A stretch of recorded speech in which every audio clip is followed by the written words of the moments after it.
સિનોર તાલુકામાં છેલ્લા કેટલાક સમયથી વન્ય પ્રાણીઓની સક્રિયતા વધી રહી છે, ત્યારે સિનોરથી સુરસામળ તરફ જતા મુખ્ય માર્ગ પર પાણીના ઓવારા નજીક રાત્રિના સમયે દીપડાનો આખો પરિવાર નિશ્ચિત બનીને લટાર મારતો નજરે પડતા સમગ્ર વિસ્તારમાં ભયનું મોજું ફરી વળ્યું છે.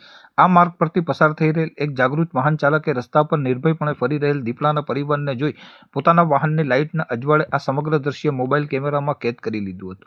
આ વિડીયો સોશિયલ મીડિયા પર વાયરલ થતા સ્થાનિક રહીશો તેમજ રાત્રિ દરમિયાન આ રસ્તેથી પસાર થતા વાહન ચાલકો અને ખેડૂતોમાં ભારે ફફડાટ વ્યાપી ગયો છે. સુરસામળ માર્ગ પર દીપડા પરિવારના પ્રત્યક્ષ હાજરીથી આસપાસના ગ્રામ્ય વિસ્તારોમાં રાત્રિના સમયે એકલ દોકલ નીકળવું જોખમી બની ગયું છે. ખાસ કરીને સીમ વિસ્તારમાં રાત્રે સિંચાઈ માટે જતા ખેડૂતો અને પશુપાલકોમાં પોતાના જીવનું જોખમ વધી જવાની ચિંતા જોવા મળી રહી છે.